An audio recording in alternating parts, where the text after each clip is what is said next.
All right, thank you all for being here. And we don't have to worry about timing this with the kids' Sunday school, so we're gonna, I think, do a whole chapter. We might even finish a little early, that would be a first. We'll finish the whole book today. We'll finish a I thought you were gonna say chapter. we're gonna go later, so lunch. All right, let's take a look at Acts 14.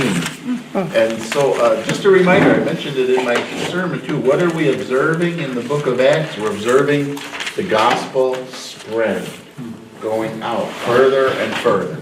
And as the gospel spreads, we're observing a second phenomenon, that some people fight against it and reject it, and other people receive it. And so we're going to see that very clearly in today's chapter. So remember that we're on Paul's first missionary journey. I hope you can see this map. This is actually a really good map. I just wish it was like 4 times larger. But he started from Antioch, and he's following this. What color is that? Chartreuse. Chartreuse. Following this chartreuse line, they went to Cyprus, and then they went up to Perga, which is in Pamphylia. You heard maybe pronounced Pamphylia today, right? Phrygia. Yeah. Phrygia.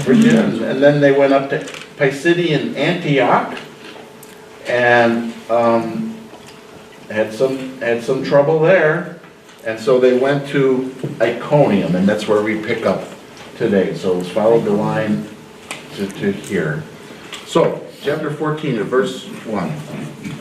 Now at Iconium, they entered together into the Jewish synagogue and spoke, or if you look at ESV, it says, in such a way. Does everybody have, does anyone have something different? We all have ESV. So really what the better wording there is not in such a way, but in the same way. In the same way. In the same way as what? In the same way as they did it at Pisidian Antioch. In other words, what is their modus operandi? When they go into a town, what do? They go to the Jewish synagogue. Right. And there they start sharing the gospel from the synagogue. So they're at Iconium, and they go to the Jewish synagogue and spoke in the same way. And a great number of both Jews and Greeks believed. Why would there be Greeks in the Jewish synagogue? Those are the God-fearers, the devout, yes. So those are non-Jews who have converted to Judaism. So you've got the Jews and the Greek proselytes who are believing the gospel that Paul is preaching about Jesus. Verse 2. But the unbelieving Jews stirred up the Gentiles and poisoned their minds against the brothers. So where's the problem coming from? You've got Jews and Greeks believing, but the ones who are taking offense at this the most are some of the other of the Jews. And so now they're stirring up trouble. Verse 3. So they remained for a long time, speaking boldly for the Lord, and bore witness to the word of his grace, granting signs and wonders to be done by their hands. So they stay there a long time, and the Lord is doing miracles through Barnabas and Paul. Boy, we would have a lot better church attendance if the Lord would do miracles through me. Why don't you start praying for that? I think that would really be something. Very, very powerful things. Why does it call them signs?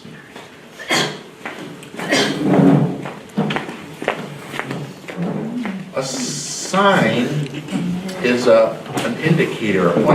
A sign is significant.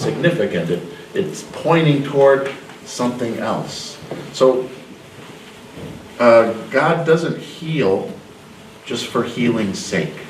Just I think I'll make you better from your sickness, and I think I'll make you better for your sickness.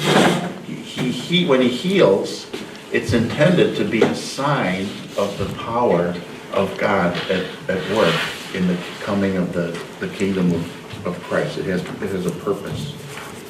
Well, Pastor, what did you mean when you said he doesn't do miracles anymore? I thought there still is miracles, but at that time, it was like, it was in front of you. Now we have to rely more on our faith, right? And a miracle can happen without you knowing about it, right? I believe miracles still happen, but for whatever reason, in the mind of God, just in our observation of it, it seems to ebb and flow, right? They're doing lots of miracles. There are times in history where we don't see quite as many, and I don't know why that is. I think it's just the will of God, the way He decides to do things. Do you know? But I think we should expect and look for miracles. I think we shouldn't just say, oh, you know, God only did miracles back then. I think we should expect them to do something. Pastor Shaham was talking about how many of the Muslims are dreaming dreams Oh, and yes. having miracles. Yes, it's and a worldwide phenomenon. Yeah.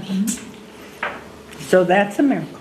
Yeah, I don't know if you know what she's referring to, but there are reports all around the world of Muslim people having like either dreams while they're sleeping or having visions where they're hearing from God or where Jesus comes and talks to them and they're converting in the faith. And there was one in Voice of the Martyrs just the other day who came to the Lord through this, and it's happening in North Africa, it's happening in Saudi Arabia, and Pakistan.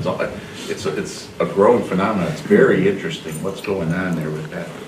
Yeah, I think there's more miracles than what we know is going on in the world. Yeah. And if you aren't reading like the publications like Voice of the Martyrs, American Family Association, different things like that, you're certainly not going to hear it in the media today. Yes, They're not right. going to talk about someone That's being right. healed miraculously or stuff like that. So Yeah, that's right. That's right. While we're here in verse 3 about the miracles, I don't know if you can see the map. Here's Iconium. What region is it in? I don't know if you can see that. Galatia, yeah. There's two theories about when Paul wrote the letter to the Galatians, where he was writing. But I think the better theory is that he was writing to these places we're going to be reading about today that are in Galatia. So if he writes a letter later on to these churches, let's take note of something that he wrote to them. Flip over to Galatians for just a moment.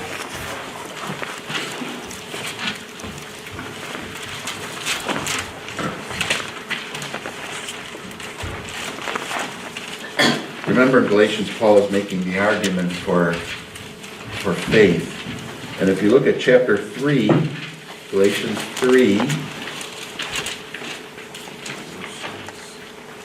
verse 5. Does he who supplies the Spirit to you and works miracles among you do so by works of the law or by hearing with faith? So Paul, in his letter to the Galatians, is reminding them that God is doing miracles among them. And how is it that God is doing the miracles? By faith in Jesus, not because they kept the law.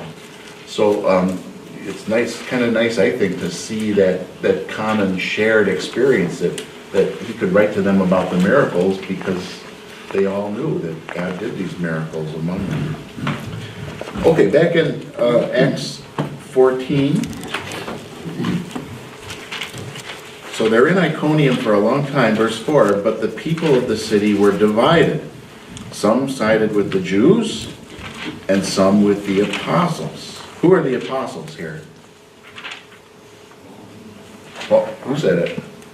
Yeah, Paul and Barnabas.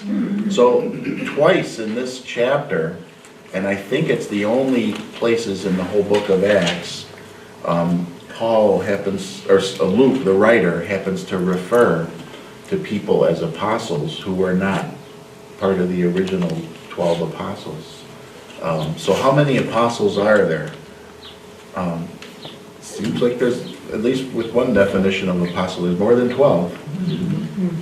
Verse 5, when an attempt was made by both Gentiles and Jews with their rulers to mistreat them and to stone them, they learned of it, and they fled to Lystra and Derbe, cities of Lycaonia, and to the surrounding country, and there they continued to preach the gospel.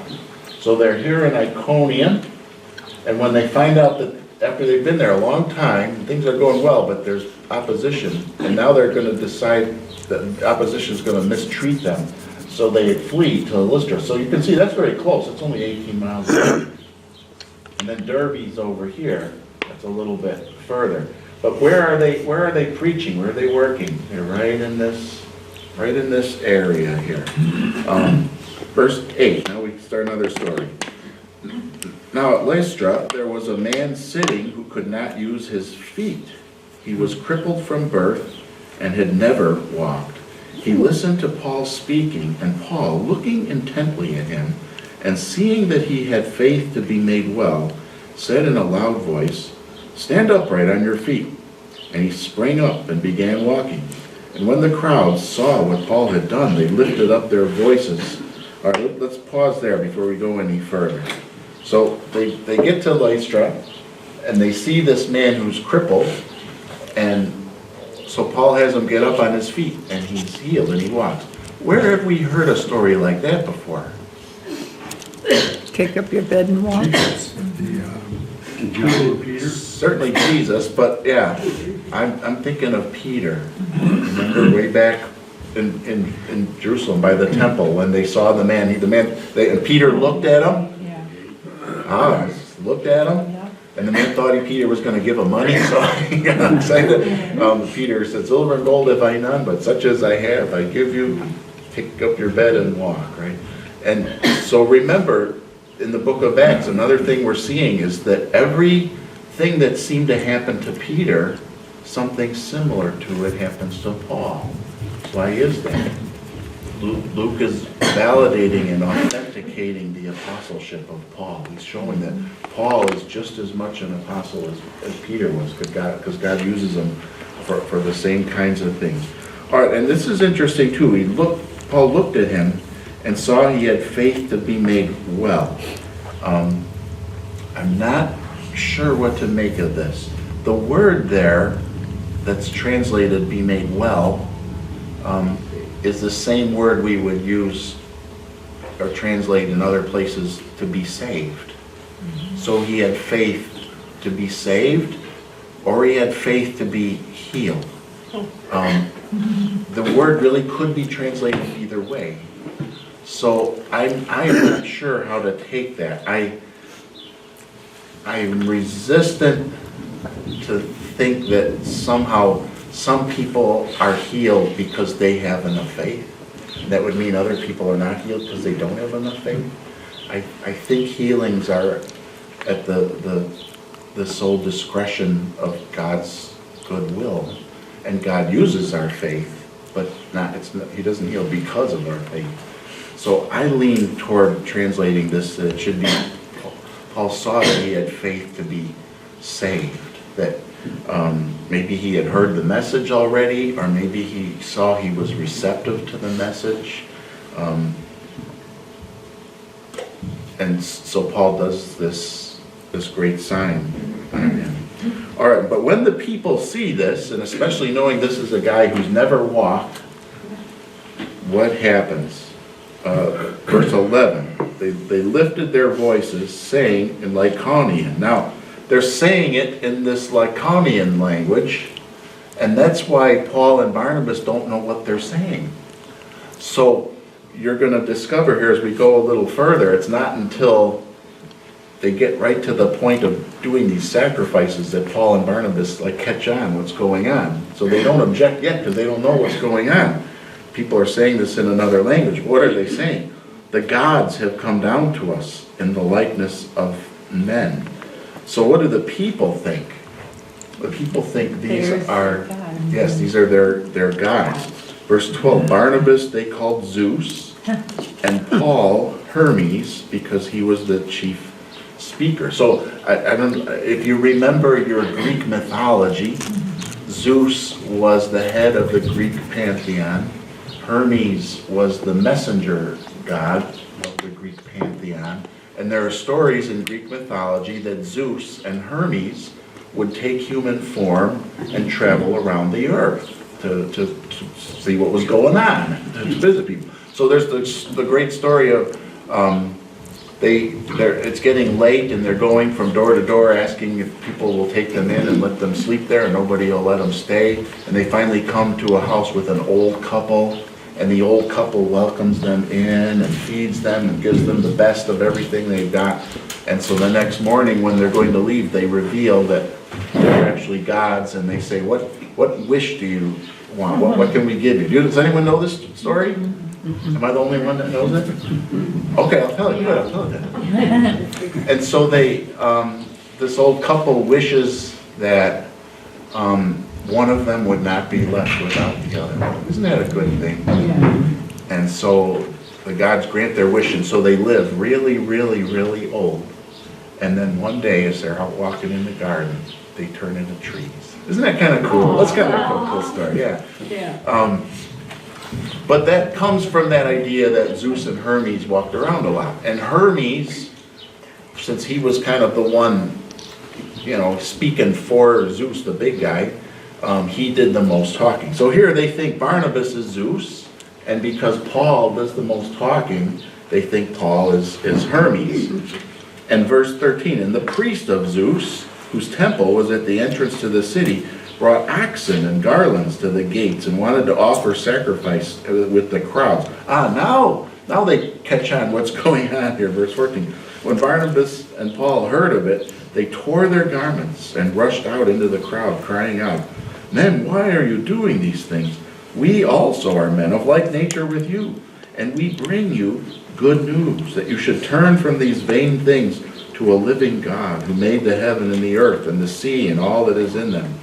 In past generations he allowed all the nations to walk in their own ways, yet he did not leave himself without witness, for he did good by giving you rains from heaven and fruitful seasons, satisfying your hearts with food and gladness.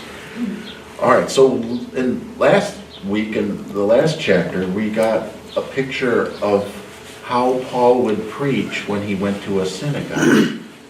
Here we're getting a picture of how Paul preaches when he's talking to non-Jews. This is the priest of Zeus and his friends. So these are people that don't know the Bible. So he doesn't quote the Bible. He doesn't talk at all about how Jesus fulfills prophecies and how Jesus is the Messiah. He's got to start way back with stuff that's more in common with them. So what are the things that he brings to their attention? Well, first he has to make sure that they know that there's only one God, right?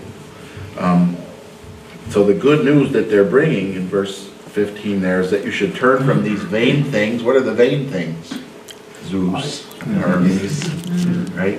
There's not all these pantheons of gods.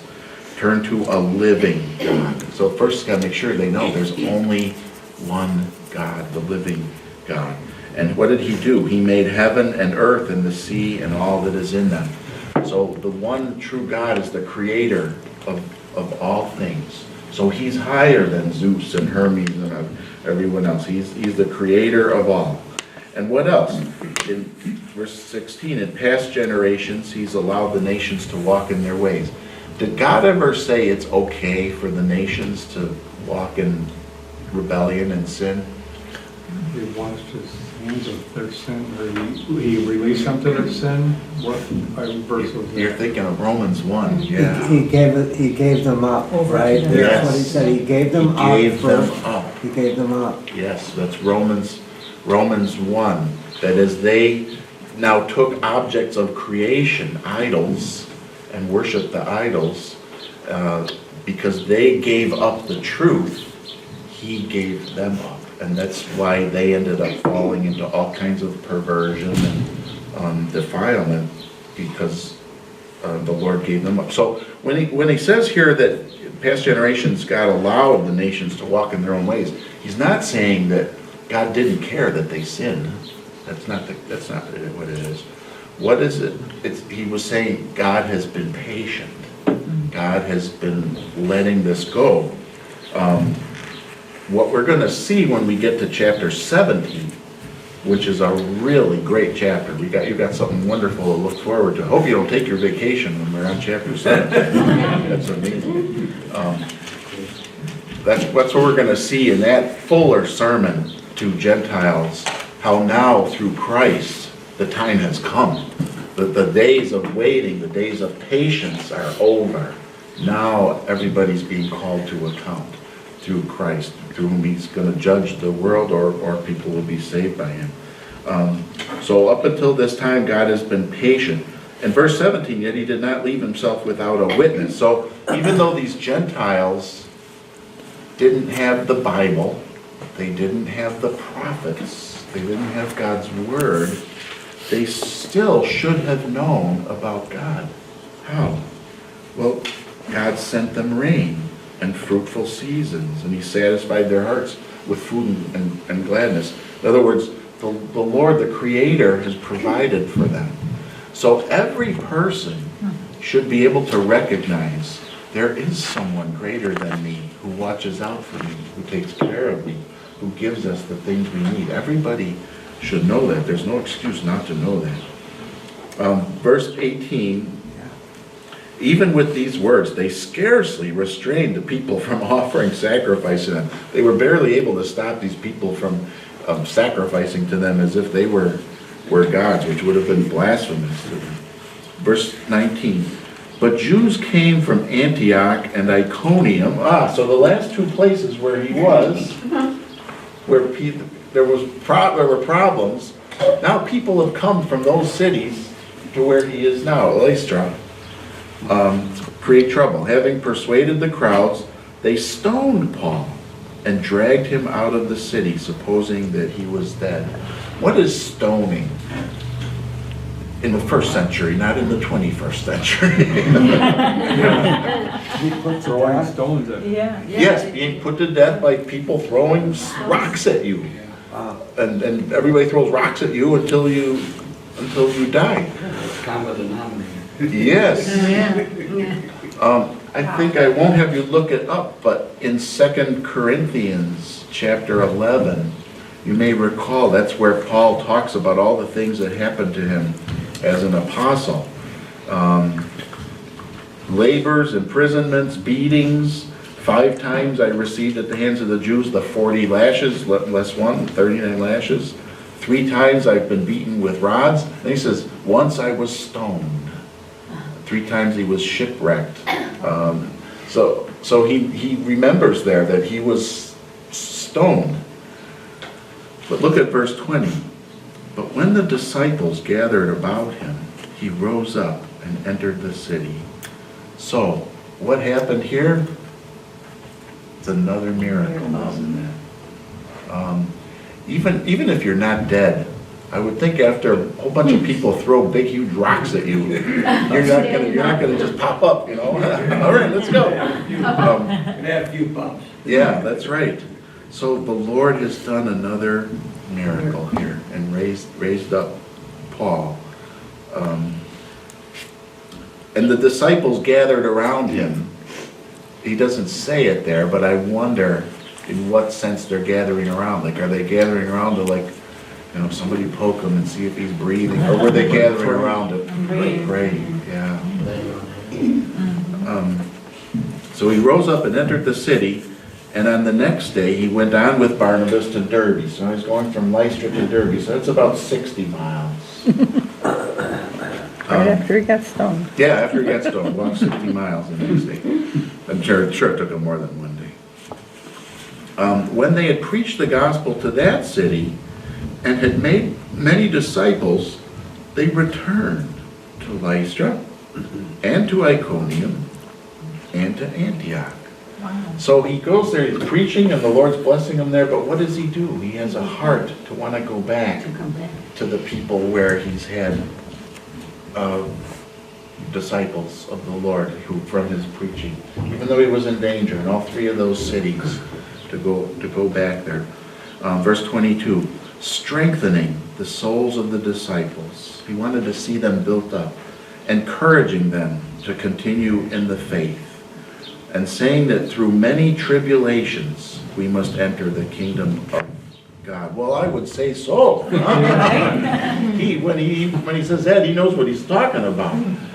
Isn't that interesting? He doesn't say, okay, what's the easiest route? Actually, look where Derby is. You know what's the next big city if he would continue going east? Tarsus. That's where he's from. I don't know this for a fact, but wouldn't you think after the way you've come, every place you've come from, they tried to kill you, and you go just a little further, yeah, and you're going home. I could go see Aunt Rose, and, get some matzo ball soup or something, right? Yeah. But he doesn't go home. He goes back to all the places where he was in danger. Right, So, right there where he was, where's that now? What country was this that? is Turkey. This is This the is Turkey area, Yes. Okay. And here would be Syria. Syria. Yes. So he's in Turkey, close to the Syrian border. Yeah. Verse 23, and when they had appointed elders for them in every church, so what do they do? What are they appointing here? Leaders? Pastors, yes. So in our church, like many Lutheran churches, we have a board of elders, and they oversee and manage the church. But in the New Testament, quite often, maybe always, I don't want to say always though, because I don't know for sure, but quite often, when it talks about elders, it's the same thing as what we mean by pastors. So he doesn't want to just leave those churches to their own devices. He wants to go back and make sure that he picked out people who would be pastors in all those churches, the ones who would be the shepherds to help them grow in their faith. And with second half of verse 23, with prayer and fasting, they committed them to the Lord in whom they had believed. So he's praying and fasting for all these Christians in these churches from where he has come. Okay, then they passed through Pisidia and came to Pamphylia down here. And when they had spoken the word in Perga, so Perga is down here on the coast, and then they went to Adelia, which you can see is very close, almost right next to Perga there. From there, they sailed back to Antioch. So if you follow what you call it, chartreuse? You follow the chartreuse. They go to Cyprus, to Paphos, to Perga, to Antioch, Pisidian Antioch, Iconium, Lystra, Derbe, and then back. Lystra, Iconium, Pisidian Antioch, back to Perga, but they don't come back to Cyprus now. They sail back to Antioch. Voila, the first missionary journey. Now, how long did that all take? We don't know, but some scholars think that's probably about a year that they were gone doing all of this. Verse 27, from there they sailed to Antioch, where they had been commended to the grace of God for the work that they had fulfilled. And when they arrived and gathered the church together, they declared all that God had done with them, and how he had opened the door of faith to the Gentiles. And there remained no little time, with the disciples. So there were Jews and Gentiles who believed, but for the most part, who were the ones who were opposing him wherever he went? The Jews, yes. So you can see the center of gravity of God's activity shifting from the Jews to the Gentiles who are believing. And in every place he goes, what do you find? Some believe and some fight it. Okay, good. Any questions or comments? Yeah, I want to know, what does it mean? They remained no little time with the disciples. Did they remain a long time? Because it wasn't a little time? Yes. Oh. Yeah, that's a first century way of saying they stayed there a long time. Okay, going back to chapter 1, when you were saying about, talking about when they appointed, the apostles appointed Matthias as an apostle. And then you speculated that, because we don't hear much about Matthias, and there's not much history about Matthias, but yet there's a lot on Paul, that Jesus selected Paul to be an apostle, that you were speculating that perhaps Paul became the 12th apostle, that Matthias might have been not technically an apostle, and that the qualifications for to be an apostle was that you had to be a first-hand witness of Jesus. But then here in chapter 14, we see that Barnabas is considered an apostle. So what, are there rules for what is considered an apostle, or?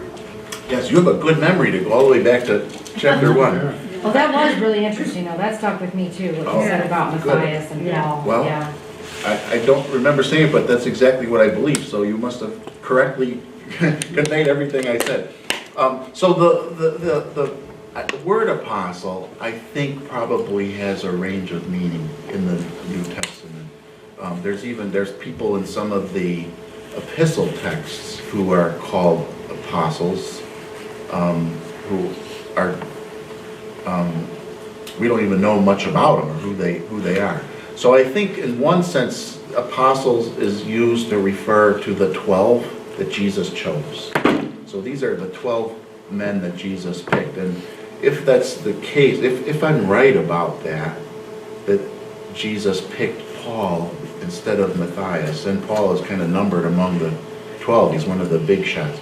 But the word apostle itself just means sent in its strictest sense.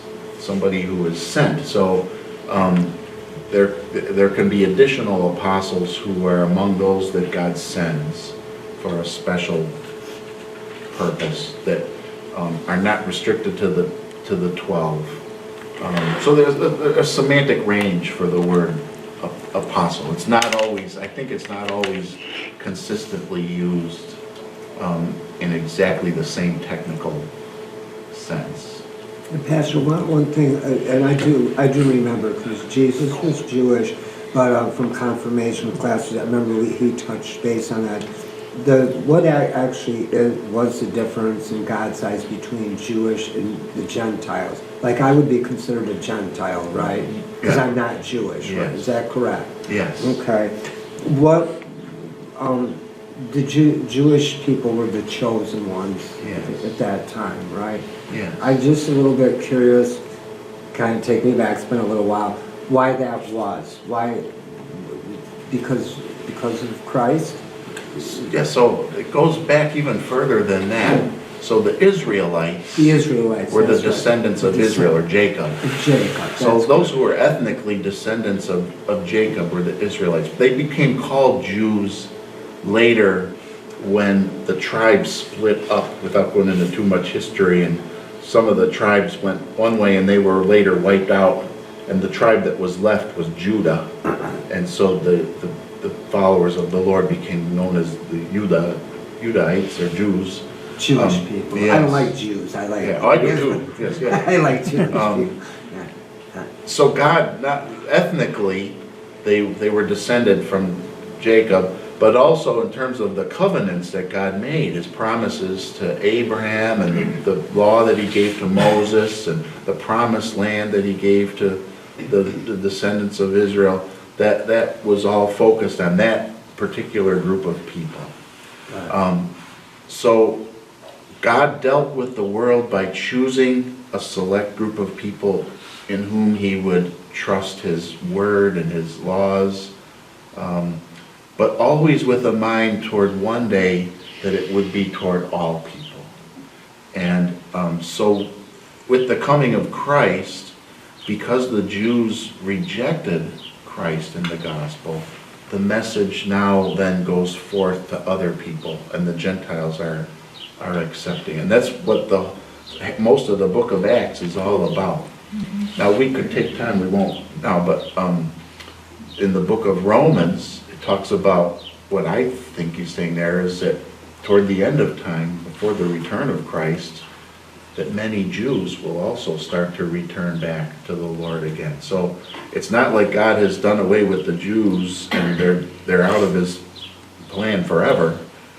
His plan was to go from them to the Gentiles, and then at the end to also again include them in dramatic ways in his salvific works. Very interesting, yeah. It is very interesting. The part was what you, that's what the answer you gave me was that, I didn't realize that it was like the, kind of like your heritage Yes. coming down. So that's how God saw it at that time before. Right. All right, thank you everybody for being here. I appreciate that. Hope to see you again next week.